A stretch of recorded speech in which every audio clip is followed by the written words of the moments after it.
اعوذ باللہ من الشیطان الرجیم بسم اللہ الرحمن الرحیم السلام علیکم to my all dear student. I hope so you all are safe and sound by the grace of Allah.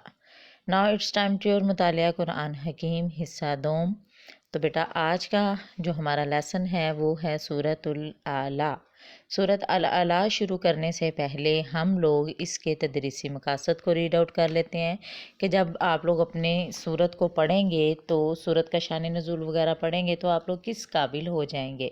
بیٹا جیسا کہ آپ لوگوں کو یہاں پہ کوسچن نظر آ رہے ہیں، اللہ سبحانہ و تعالیٰ کی تسبیح یعنی پاکی بیان کرنے سے کیا مراد ہے، اللہ کی طرف سے ہر چیز کو ہدایت دینے کا کیا مطلب ہے، نبی کریم صلی اللہ علیہ وآلہ وسلم کو کس بات کی بشارت دی گئی یعنی خوشخبری دی گئی، ماشاء اللہ سے کیا مراد ہے، نصیحت کسے فائدہ دیتی ہے، کامیاب لوگ کون ہیں، تزکیہ کے معنی کیا ہیں، دنیا و آخرت کا موازنہ کیسے کیا گیا، صحیفہ کسے کہتے ہیں، پہلے صحیفوں میں کس بات کی یاد دہانی تھی. اب جب آپ لوگ سورۃ الاعلیٰ کا شان نزول اور تعارف اور اس کا ترجمے کے ساتھ پڑھیں گے تو آپ انشاءاللہ ان تمام سوالات کے جوابات دینے کے قابل ہو جائیں گے.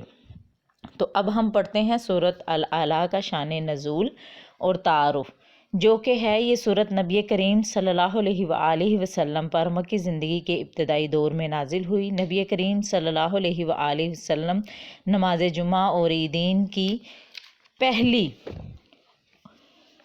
رکعت میں سورۃ الاعلیٰ اور دوسری رکعت میں سورۃ الغاشیہ تلاوت فرماتے تھے. مسلم یعنی یہ احادیث سے بھی بات ثابت ہے. نماز وتر کی پہلی رکعت میں بھی آپ صلی اللہ علیہ وآلہ وسلم سورۃ الفاتحہ کے بعد سورۃ الاعلیٰ تلاوت فرماتے تھے. دوسری رکعت میں سورۃ الکافرون اور تیسری رکعت میں سورۃ الاخلاص تلاوت فرماتے تھے. اس سورت کا آغاز اس حکم سے ہوتا ہے کہ اپنے اونچی شان والے رب کی پاکی بیان کرو. نبی کریم صلی اللہ علیہ وآلہ وسلم نے اس آیت کے نازل ہونے کے بعد سجدے میں سبحان ربی الاعلیٰ، میرا اونچی شان والا رب پاک ہے پڑھنے کا حکم دیا. پاکی کا مطلب یہ ہے کہ ہمارا رب ہر کمی، ہر عیب اور ہر ضرورت سے پاک ہے. اللہ سبحانہ و تعالیٰ کی قدرتوں کو بھی بیان کیا گیا ہے. نبی کریم صلی اللہ علیہ وآلہ وسلم کو اہم ہدایات فرمائی گئی ہیں. پھر کامیاب انسان کا ذکر کیا گیا ہے. سورت کے آخر میں دنیا اور آخرت کی حقیقت بیان ہوئی ہے اور بتایا گیا ہے کہ آخرت کا ذکر پچھلے انبیاء کرام علیہ السلام کی تعلیمات میں بھی تھا. تو بیٹا یہ آج کا ہمارا سبق ہے. آپ نے اس کا شان نزول اور تعارف اچھی طرح یاد کرنا ہے.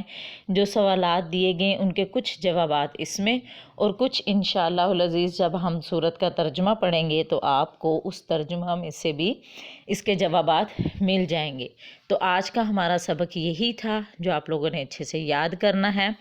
Don't forget mention date and day on your books. آپ لوگوں نے اپنی بکس پہ آج کے لیسن کی ڈیٹ اینڈ ڈے لازمی مینشن کرنا ہے تاکہ آپ کو یاد رہے کہ آپ نے یہ لیسن کس ڈیٹ کو کیا تھا.